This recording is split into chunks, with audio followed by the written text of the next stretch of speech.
Vamos a comenzar la reunión en esta noche cantando unas estrofas del himno 399. Vamos a cantar la primera y la última. La primera dice: Cristo vive y nos guiará, aunque triste la vía, pronto el alba romperá, qué feliz el día. Todo bien nos ha de dar, Cristo vive y nos guiará. La primera y la última del 399. Cristo vive y nos guiará, aunque triste la vía, pronto el alba romperá, qué feliz el día. Todo bien nos ha de dar, Cristo vive y nos guiará. Cristo vive y nos guiará, no nos desampara, con su iglesia quedará, hasta el fin llevarla, para ver su hermosa paz y gozar de eterna paz.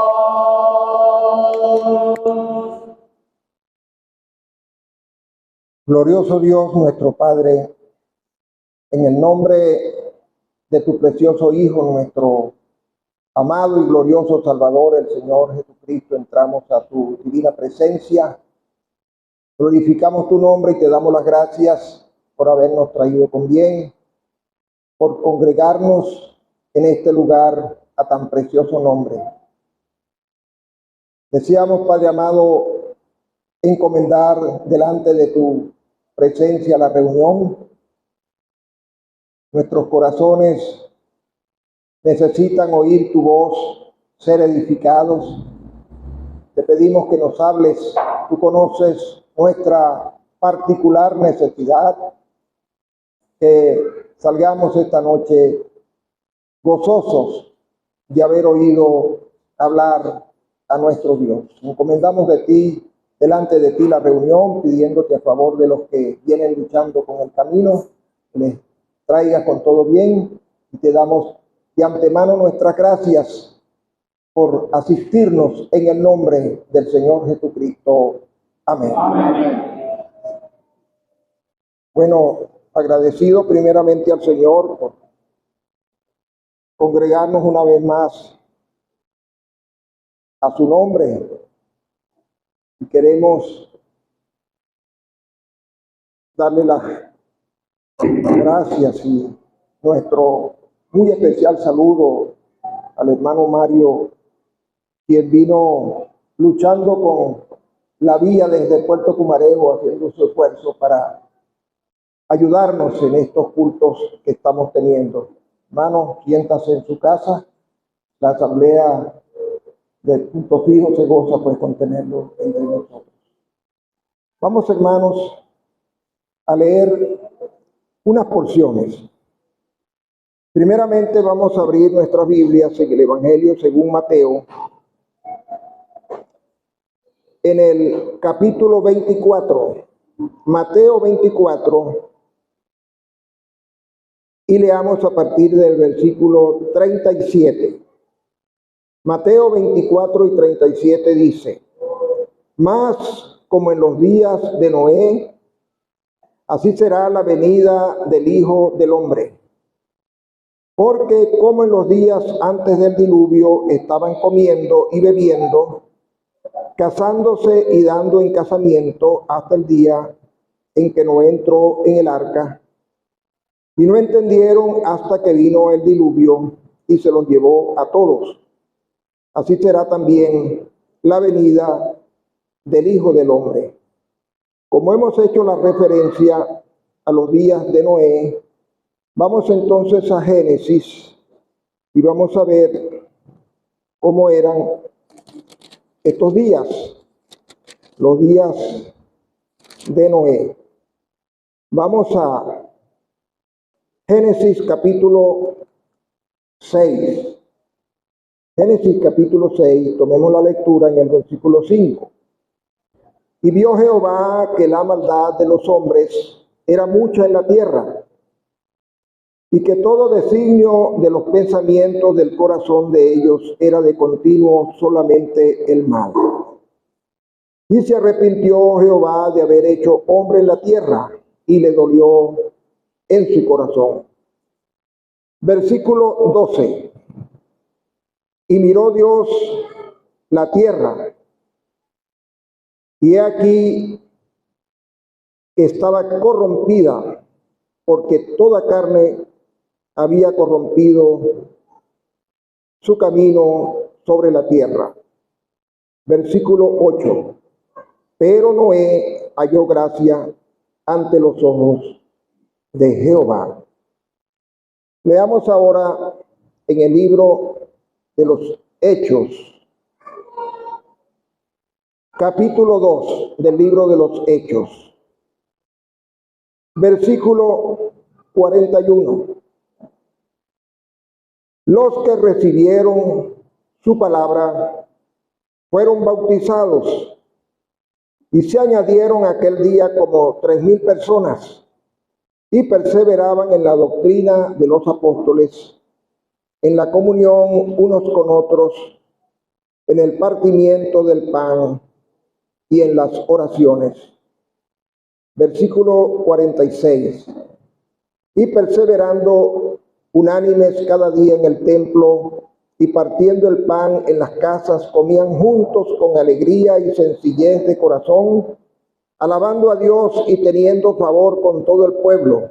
Y el Señor añadía cada día a la iglesia los que habían de ser salvos. Vamos a dejar por ahora la lectura hasta acá, esperando la asistencia y la bendición del Señor.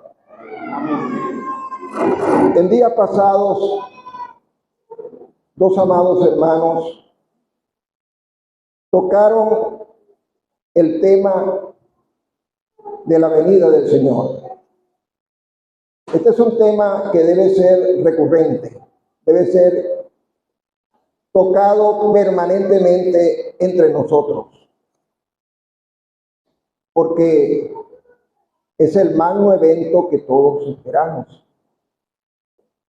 El hermano Daniel Medina, cuando tuvo la responsabilidad de predicar, él hizo la referencia a algunas señales escriturales acerca no de la venida del Señor por su iglesia, porque sabemos que no hay señales con respecto a ese evento, pero sí a la venida del Señor en gloria a reinar.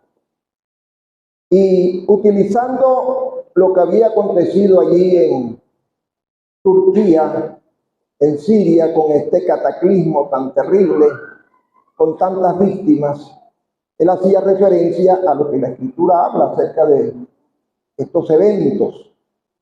Y también se refería a las guerras que se están sucediendo en este tiempo y los rumores o los conatos de guerra, porque ciertamente el mundo es un polvorín que está esperando una chispa para que sucedan conflagraciones bélicas verdaderamente catastróficas.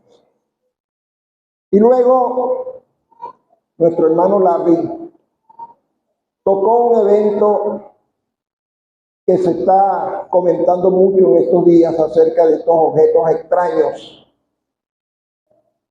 Y él hacía referencia acerca de que pudieran ser también algunas señales en referencia a lo que va a acontecer una vez que el Señor levante su iglesia. Esto no es otra cosa que parte de la confusión en que vive la sociedad actual.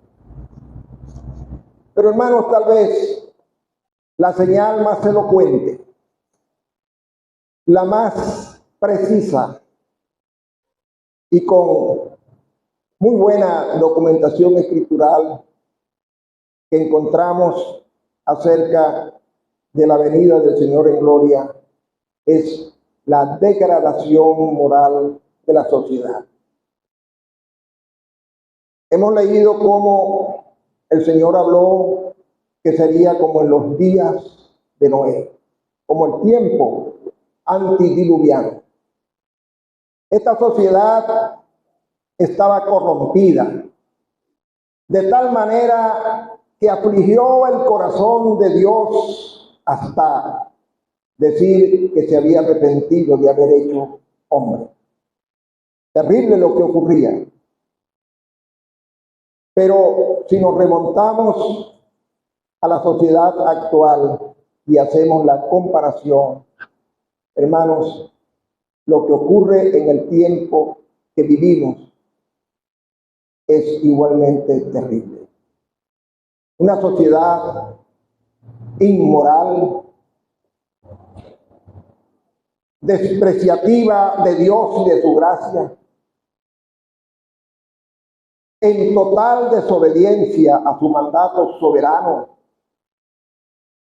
Y para ejemplificar lo que digo, unos pequeños tips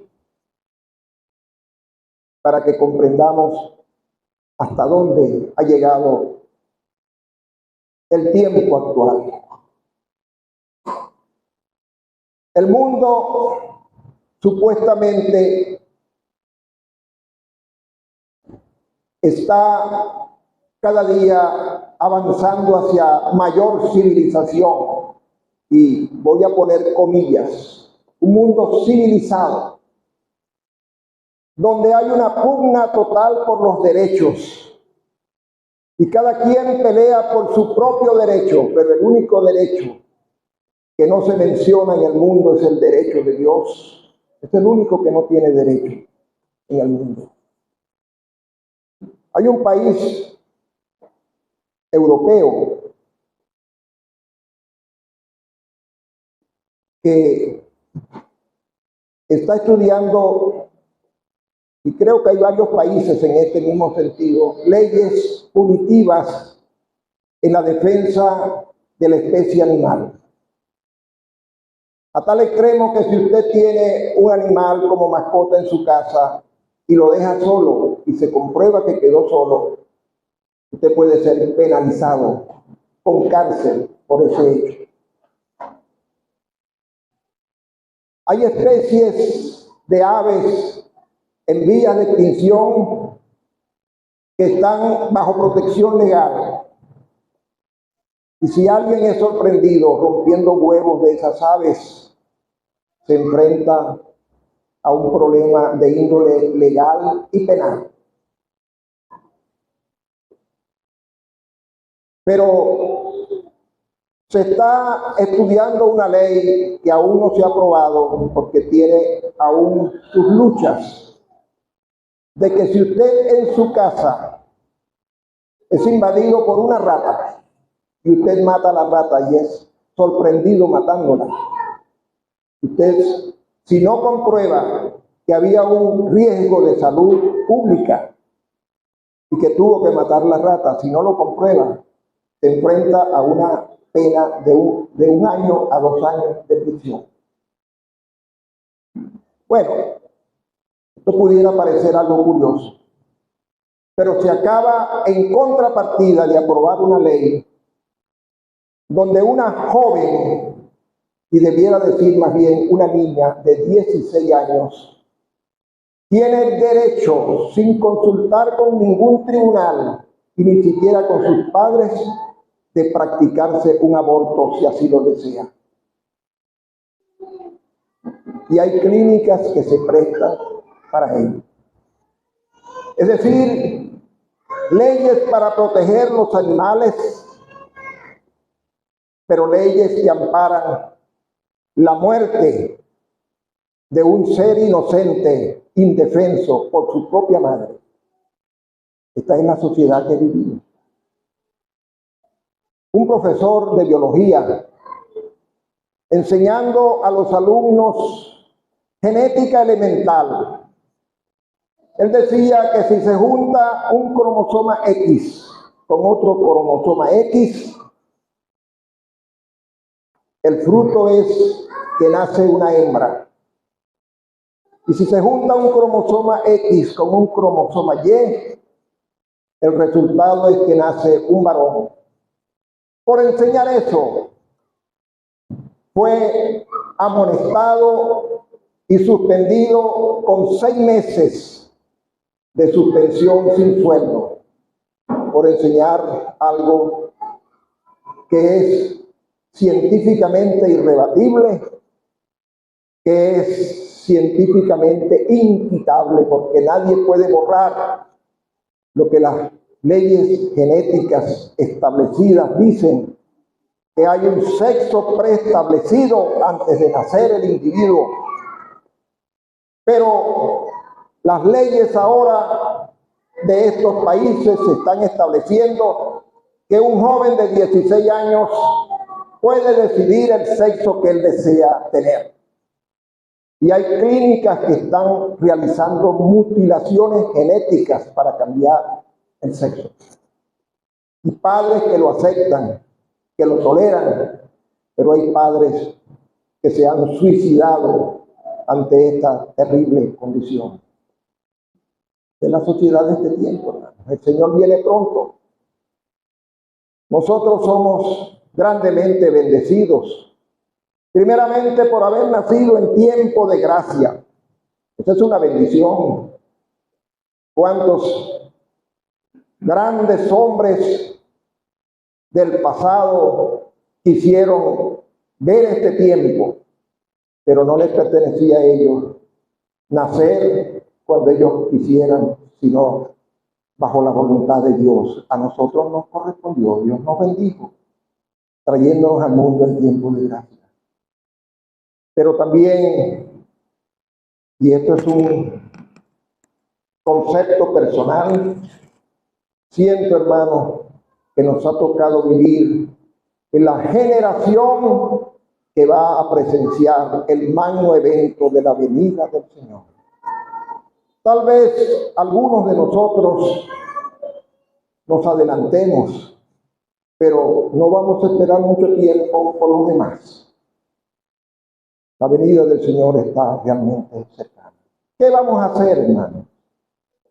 ¿Cuál es nuestro papel ante este escenario tan terrible de la inmoralidad del mundo? Bueno, un mundo civilizado, nosotros debemos, hermanos, ir en sentido contrario. Nosotros debemos ir al principio. Por eso leí allí acerca de la iglesia de los primeros días, cómo vivían ellos, bajo la impresión en el alma de la persona del Señor Jesucristo. Lo vieron resucitado y testificaban de Él y se gozaban a pesar de lo riesgoso del momento de anunciar a Cristo. Y había una comunión perfecta entre ellos. ¿Y en qué perseveraban, hermanos? En la doctrina de los apóstoles. Nosotros tenemos a los apóstoles con nosotros aquí. Y tenemos la presencia misma del Señor resucitado con nosotros a través del libro. Le escuchamos. Marco contaba una anécdota de Luis Palau. En una oportunidad un entrevistador le dijo: ¿cómo usted está tan seguro que Cristo vive? Y él dijo: porque hablé con Él esta mañana. Por eso estoy seguro que vive, porque esta mañana hablé con Él. Hermanos, podemos hablar con Él cuando queramos, porque Él vive.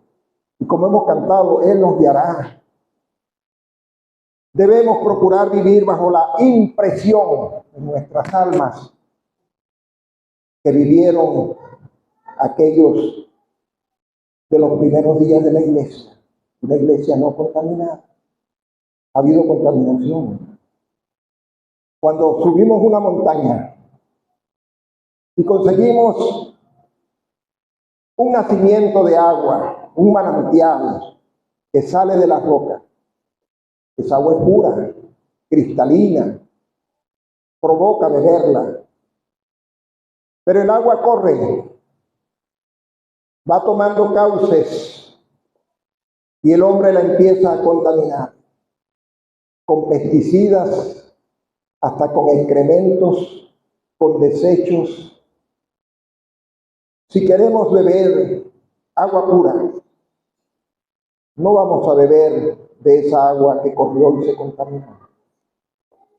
Vamos al manantial, hermanos. Vamos al principio, al origen de la fuente. Aquí está el origen de la fuente divina para nosotros. Aquí es donde nosotros conseguimos agua de la roca para saciar nuestra sed.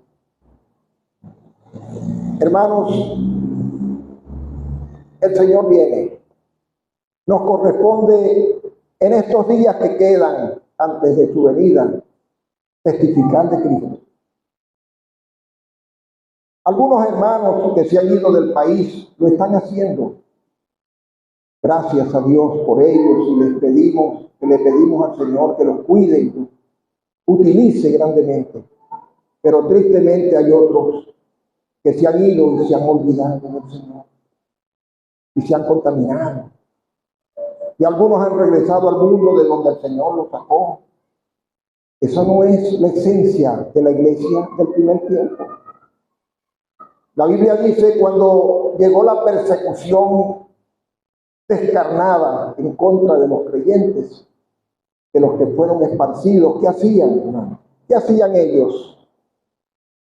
Anunciaban a Cristo, predicaban el Evangelio, se ocupaban de testificar de aquel Señor cuya impresión estaba allí fresca en sus almas.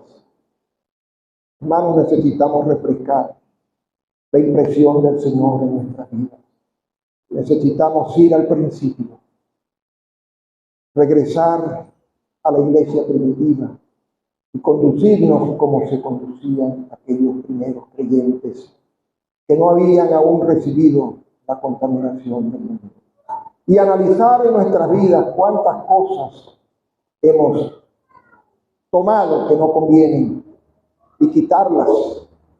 Cuántas cosas encontramos aquí en esos creyentes de los cuales nosotros adolecemos, y tomarla para nosotros como un ejemplo, para que ese Señor que tanto nos ama y que nos viene a buscar porque nos ama, se sienta complacido, se sienta honrado y se sienta glorificado por nosotros, que somos llamados escrituralmente la sal de la tierra, la luz del mundo, y que tenemos, además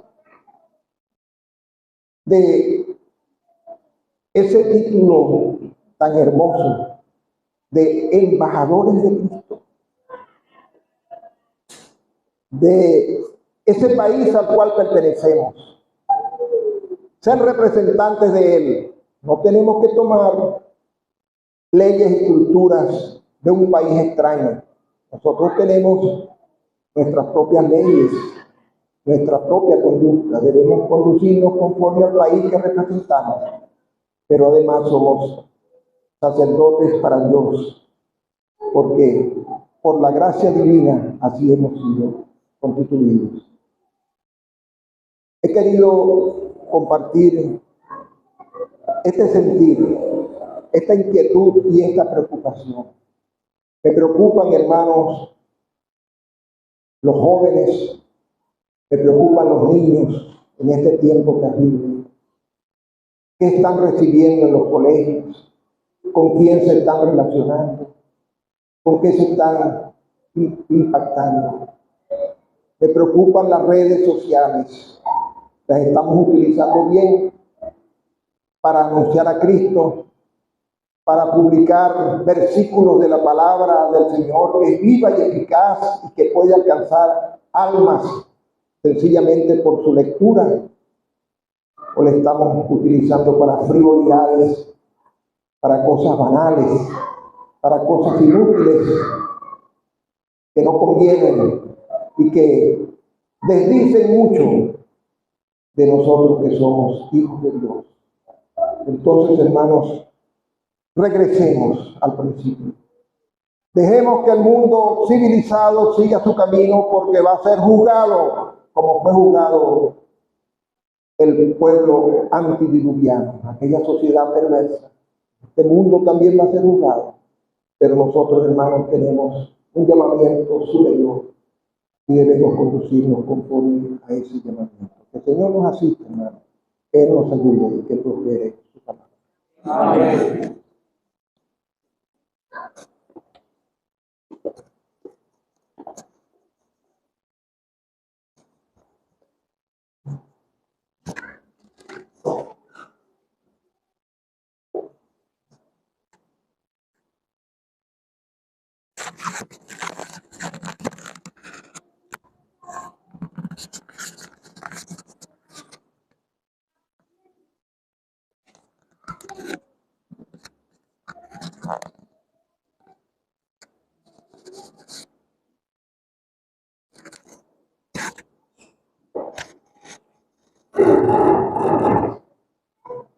Buenas noches.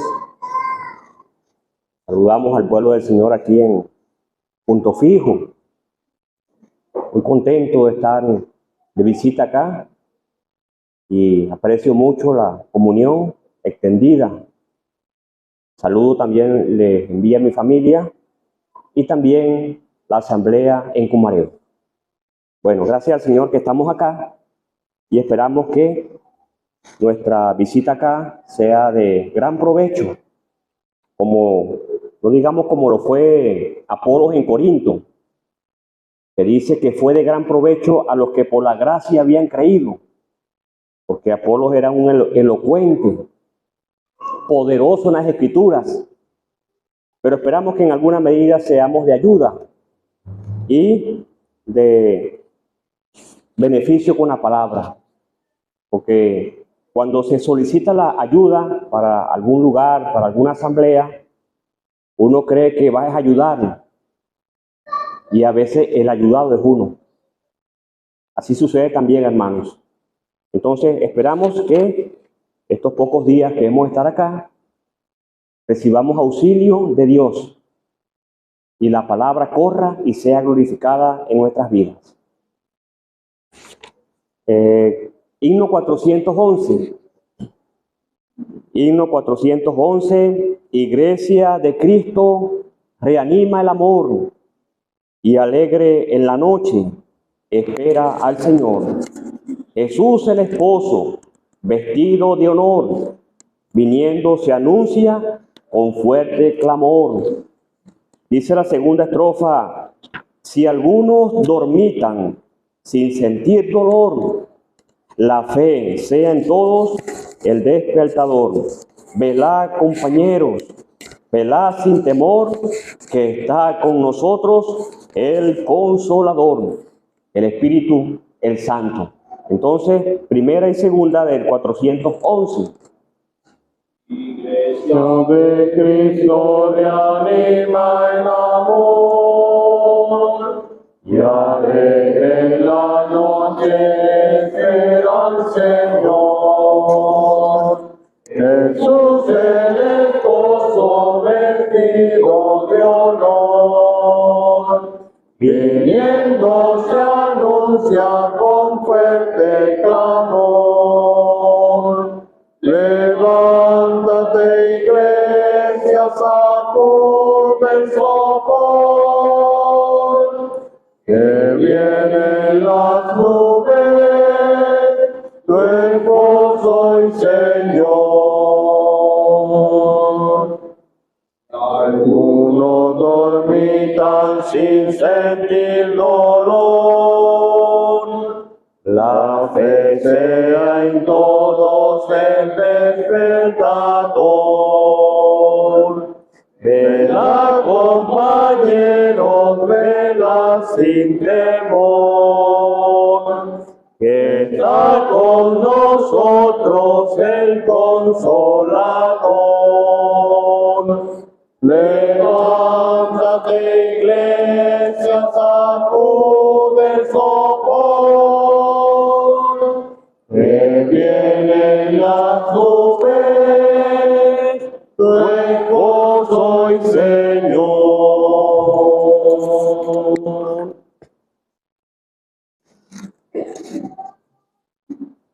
Desde principio de año de la conferencia en Maracaibo, se tocó este punto, tema acerca de la restauración en el libro de Esdras y también algunos capítulos del libro de Nehemías. Y eso me ha llamado bastante la atención y he aprendido muchas verdades asociadas con el libro de Esdras y también Nehemías. Y de ahí para acá he estado leyendo y procurando documentarme mejor acerca de estos libros que pertenecen a después del exilio o del cautiverio babilónico.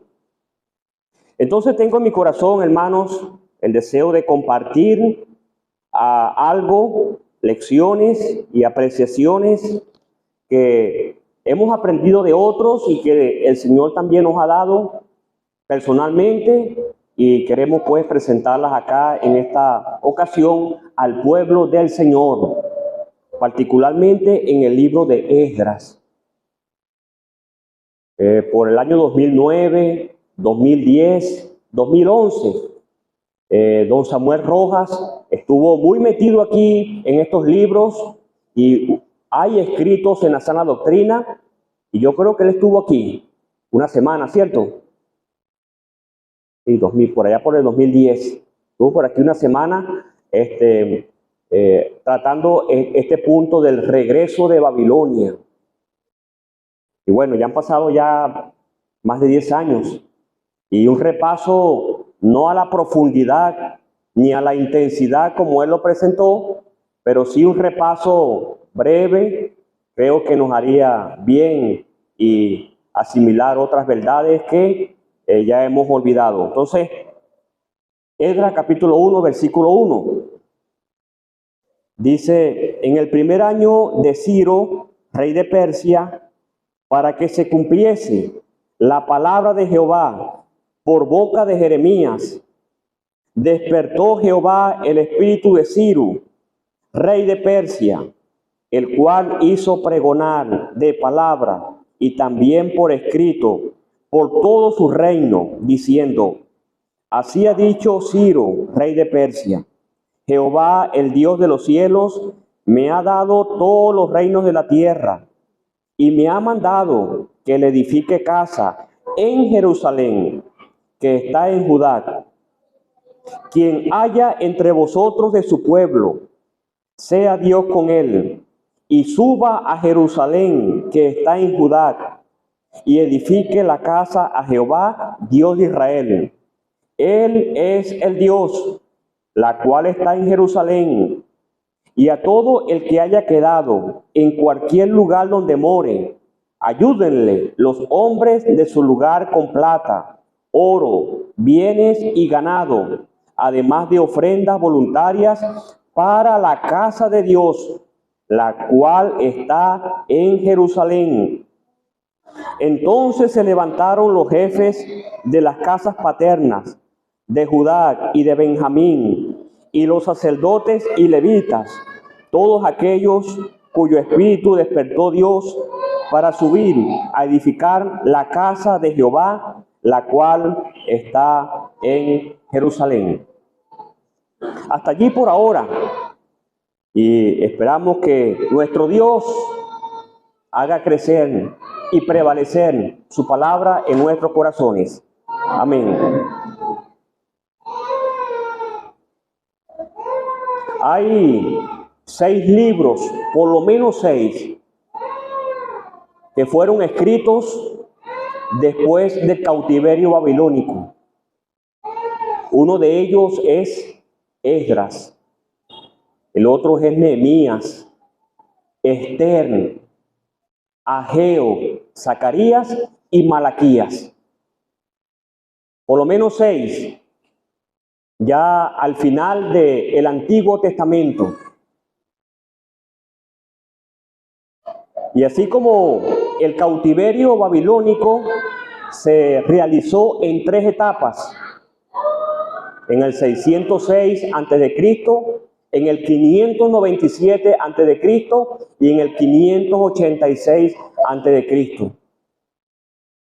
Así también el regreso, el retorno de ellos de Babilonia, aunque no en su totalidad, pero sí un grupo de ellos que no tenían en su corazón quedarse allá. Ellos estaban en Babilonia, pero Babilonia no estaba en ellos.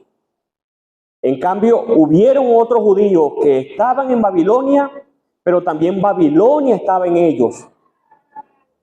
Como sucedió el caso de los israelitas, de ellos mismos, cuando fueron siervos de Faraón en Egipto.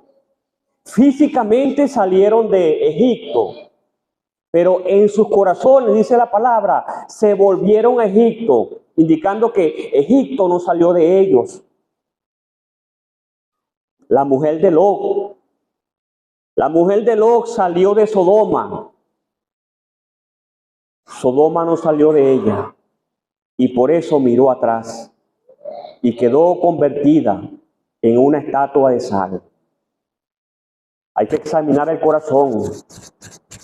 Estamos en el mundo. El Señor oró al Padre, intercediendo a favor de los suyos. Dijo, no ruego que los quites del mundo, sino que los guardes del mal. No son del mundo, como yo tampoco yo soy del mundo. Estamos en una asamblea. Procuramos congregarnos al nombre del Señor. Estamos físicamente en el mundo, pero aquí adentro, los afectos, las atracciones, el mundo está en nosotros. Ojalá no sea así, como pasó en la experiencia de algunos judíos. Bueno, aquí está el primer regreso. Esdras tiene 10 capítulos, pero el capítulo 1 hasta el capítulo 6 se refiere al primer regreso. Del capítulo 7 al capítulo 10, donde Esdras viene personalmente, tiene que ver con el segundo regreso, la segunda etapa de esta restauración. Y la tercera aparece en el libro de Nehemías. Entonces, en Esdras, capítulo 1 al capítulo 6, hay un periodo de 20 años aproximadamente. Capítulo 7 de Esdras al capítulo 10, hay un periodo de 1 año, hasta donde entiendo.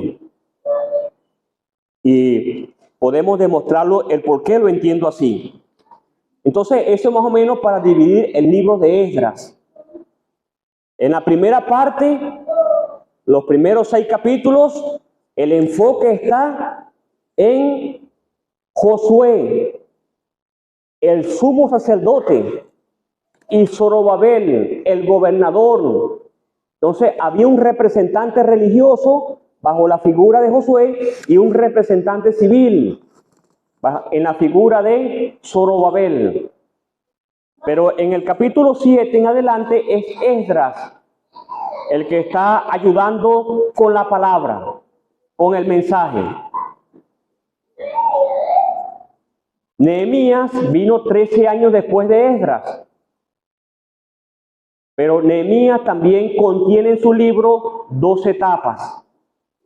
Cuando él pide permiso para venir a Jerusalén, luego que fue informado acerca de los muros y de la condición de la ciudad, y se le otorgó un permiso por 12 años, según el capítulo 5 y versículo 14. Luego él regresa otra vez a Susa, la capital del imperio persa, o una de las 4 capitales del imperio persa. Y luego regresa otra vez a Jerusalén y encuentra situaciones anormales, irregulares, una decadencia, un deterioro y una contemporización con los enemigos. Los que antes eran enemigos y atacaban desde afuera, ahora están adentro, cohabitando, conviviendo con los mismos judíos, con cámaras y cuartos y espacios exclusivos para ellos. Ahora, no se sabe exactamente, no se puede precisar qué tiempo pasó en su segundo regreso. Algunos dicen que 1 año, otros dicen que 8 o 9 años, otros dicen que un poquito más. Si alguno de ustedes tiene una aproximación que pudiera compartirla, se la aprecio, porque la verdad es que no está fácil precisar la segunda etapa del regreso de Nehemías. Ahora, ¿dónde se ubica el libro de Esther? Entre estos 2 libros, de Esdras y Nehemías. El libro de Esther, históricamente, la reina Esther fue antes de Esdras. Es decir, Esther se ubica entre el capítulo 6 de Esdras y el capítulo 7 de Esdras. Porque entre el capítulo 6 de Esdras y el capítulo 7 de Esdras hay un espacio, un periodo de casi 60 años, 58 años. Y a la mitad de ese periodo, entonces, acontecen los eventos que encontramos en el libro de Esther. Y el libro de Esther abarca un espacio como de 10 años, históricamente hablando.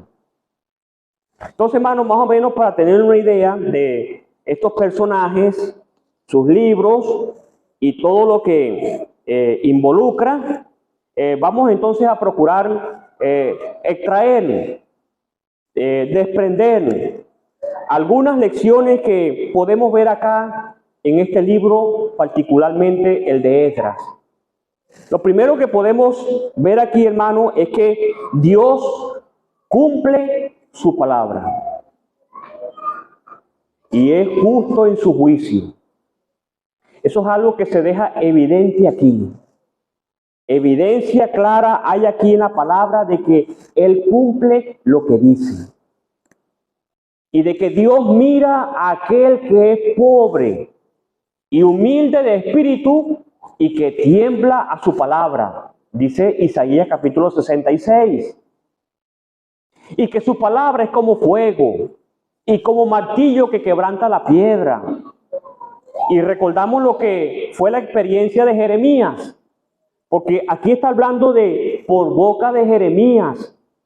Jeremías era un hombre que recibió palabra de Dios.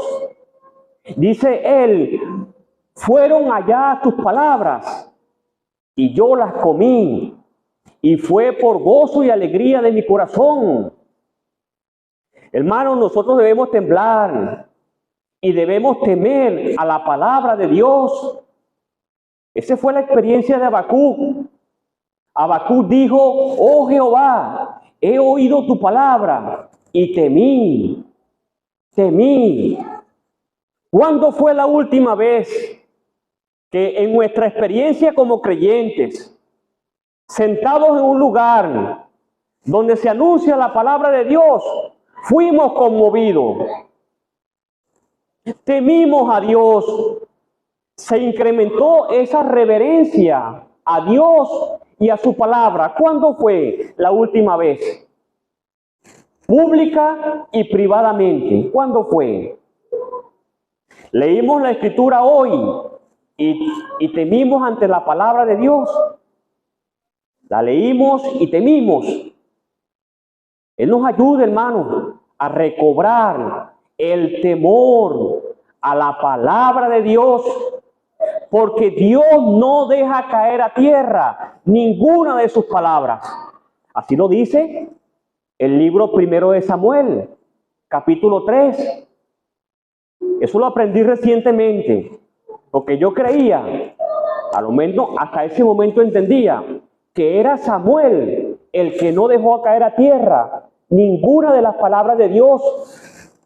Pero hace unos meses atrás oí que era Dios que no dejó caer a tierra ninguna de sus palabras que él pronunció a Samuel respecto a la casa de Elí.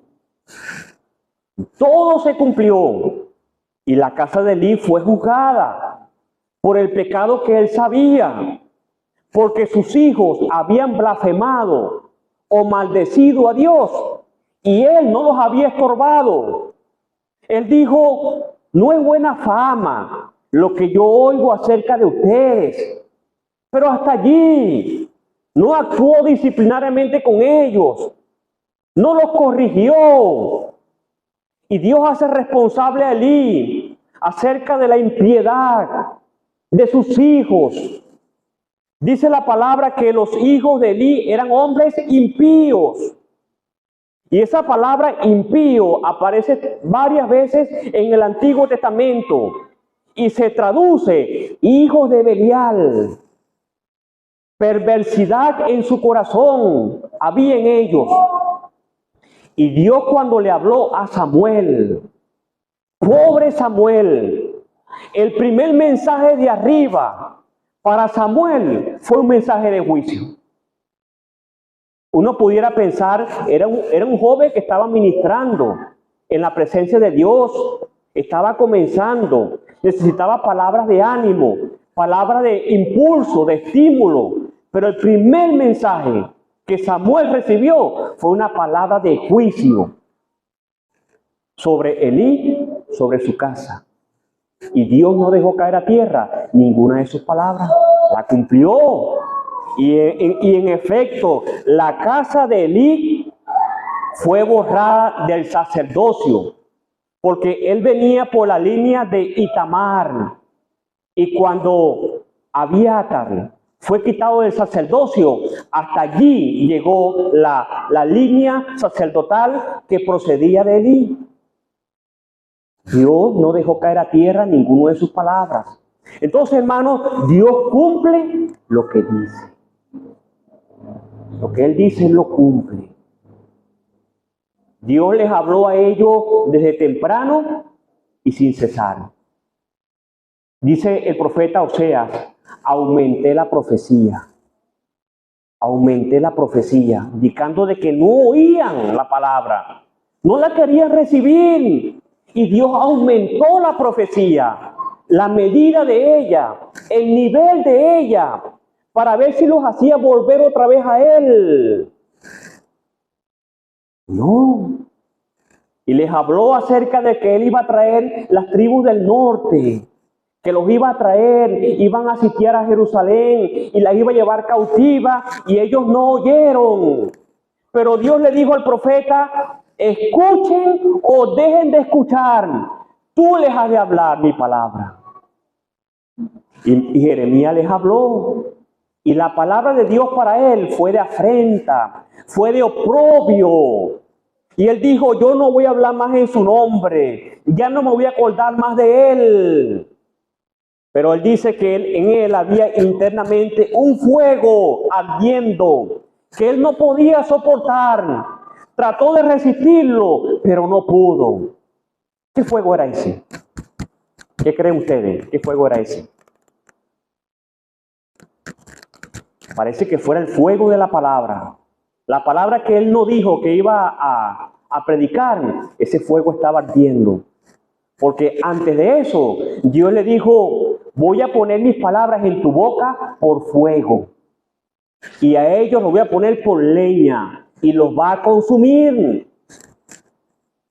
Y también Jeremías dice: no es mi palabra como fuego y como martillo que quebranta la piedra. Entonces esa palabra salió por la boca de Jeremías como un fuego para consumir y como un martillo para quebrantar. Y ni aún así se arrepintieron. Pero Dios cumplió su palabra. Querían idolatría, querían ídolos, Bueno, Dios lo llevó a la cuna donde nació la idolatría y donde había más ídolos que personas. Babilonia. De Babilonia viene la Navidad. La Navidad viene de Babilonia. De Babilonia viene el zodiaco, el horóscopo. Los días de la semana, lunes, martes, miércoles, jueves, viernes, sábado, domingo, eso viene de Babilonia. Lunes, la luna. Martes, el planeta Marte. Miércoles, Mercurio. Jueves, Júpiter. Viernes, Venus. Sábado, Saturno. Lo que pasa es que en la parte aquí latina, nosotros adoptamos el sábado del sabbat de los judíos. Pero en Estados Unidos es Saturday, Saturno. El domingo, Sunday, el sol. Entonces, allí están los planetas que adoraban los babilonios, las constelaciones. Y nosotros hoy recibimos de esa influencia idolátrica en los días de la semana. Eso viene de allá. También los meses, eso también proviene de la idolatría. Mayo se dice que es Maya, un dios. Julio, Julio César. Agosto, Augusto César. Octubre, Octavio César. Esos son los emperadores romanos. Todo eso viene de Babilonia y de los romanos. Pero cuando los persas conquistan Babilonia, la idolatría de Babilonia pasó a los persas. Cuando los griegos conquistan a los persas, la idolatría babilonia que pasó por los persas llega a los griegos. Pero cuando los romanos vencieron a los griegos, entonces la idolatría babilonia que habitó en los persas, que luego pasó a los griegos, pasó a los romanos. Y de los romanos pasa a nosotros. Sí, hermanos, Babilonia. Para allá Dios los mandó, pero Dios dijo que eran 70 años. 70 años y no más. Y Daniel estaba pendiente. Daniel estaba en Babilonia, pero Babilonia no estaba en él. Él estaba leyendo en la palabra. Y él supo cuando los 70 años se cumplieron. Porque él fue llevado en la primera deportación, 606, 605 antes de Cristo. Y él empezó a contar desde ese momento los 70 años. Y por allá por el 536, él se dio cuenta que los 70 años habían llegado. Por eso es que las grandes profecías de Daniel le vinieron fue después de los 70 años. Daniel tiene 12 capítulos. Y desde el capítulo 1 al capítulo 5 es histórico. Pero del capítulo 6 al capítulo 12 es más profético que histórico. Y exactamente es cuando se cumplieron los 70 años. Capítulo 6 al capítulo 12. O sea que Daniel recibió las profecías y las grandes visiones y revelaciones del Altísimo cuando los 70 años se cumplieron. Y allí en adelante,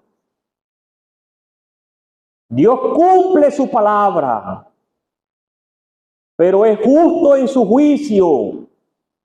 Cuando Dios juzga, hay justicia, hay equidad. Cuando Él aplica la vara disciplinaria, correctiva, purificadora para su pueblo. Hay un versículo en Jeremías que habla acerca de este momento, capítulo 29 y versículo 10 dice: porque así ha dicho Jehová, cuando en Babilonia se cumplan los 70 años, yo os visitaré. Solamente cuando se cumplan los 70 años. ¿Por qué 70 años? Yo sé que hay hermanos aquí que lo saben. 70 años porque ellos no dejaron descansar la tierra. Cada 7 años la tierra debió descansar un año. Y ellos le dieron corrido a la tierra por 490 años.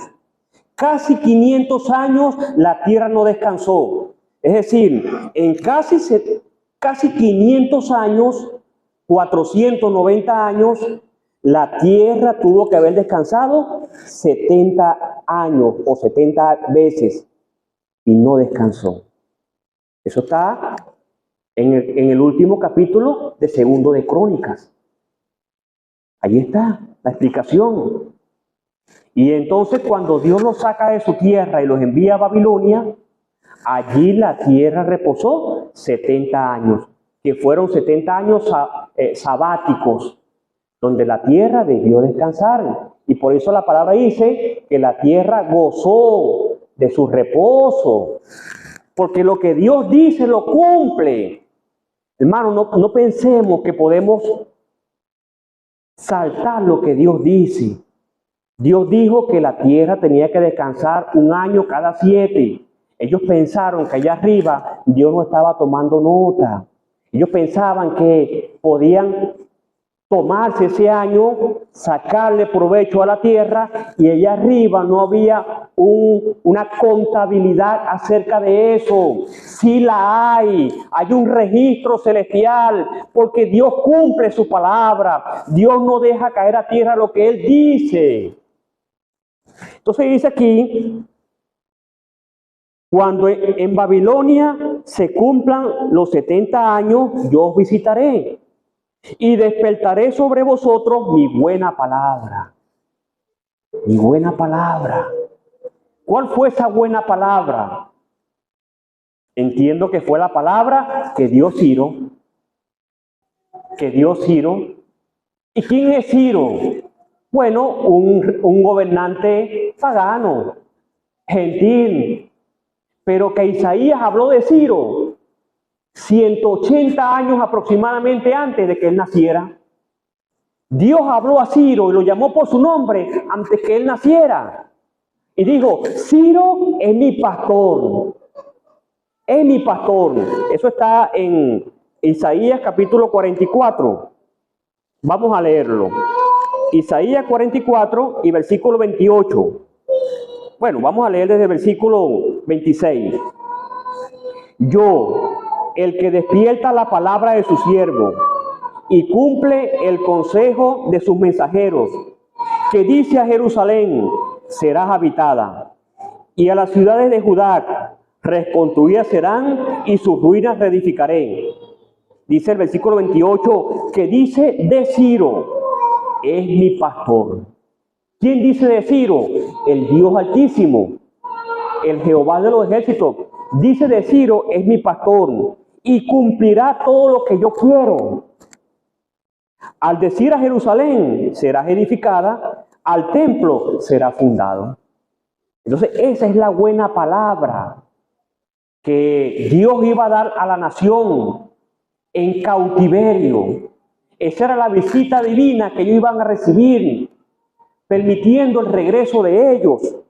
Y dice, para haceros volver a este lugar. A este lugar.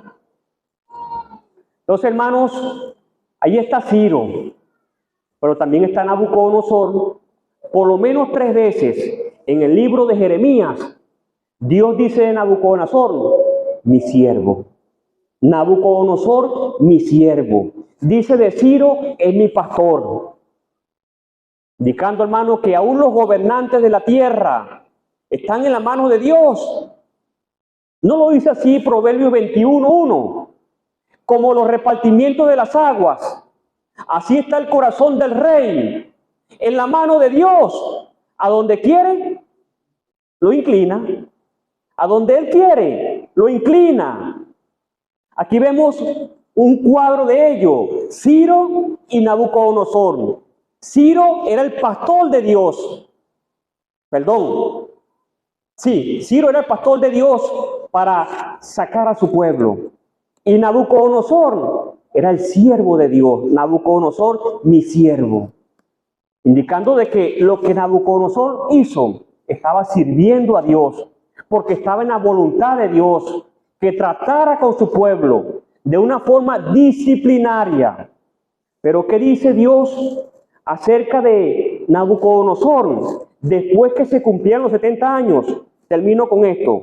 Jeremías capítulo 25.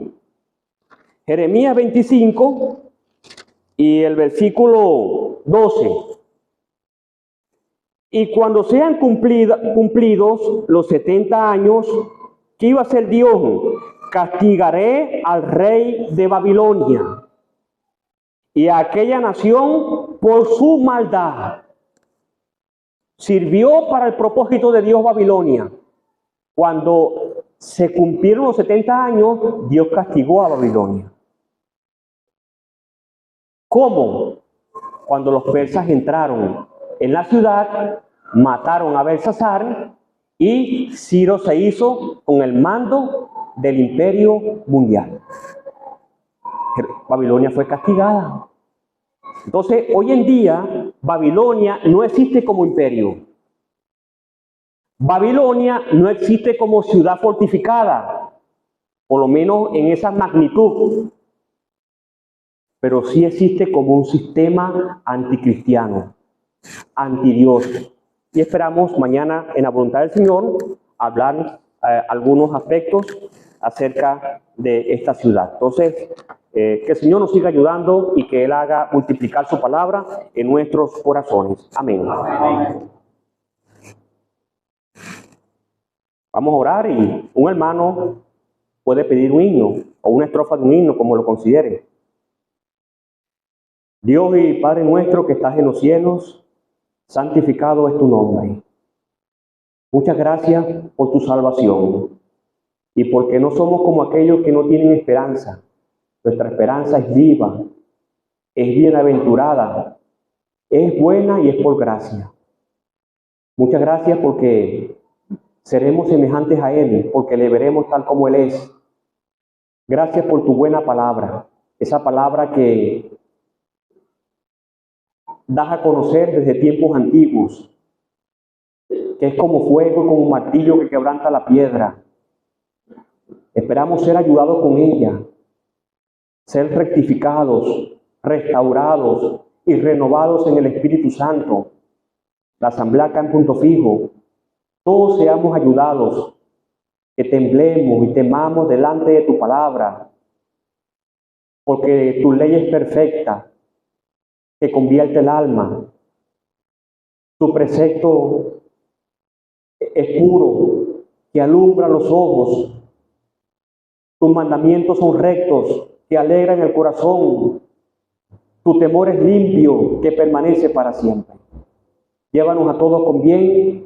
La palabra hoy sembrada, solo tú lo puedes hacer nacer y tienes el poder para darle el crecimiento. Nos confiamos a ti en las noches siguientes en tu voluntad y muchas gracias por tu ayuda en el nombre de nuestro Señor Jesucristo. Amén. Amén.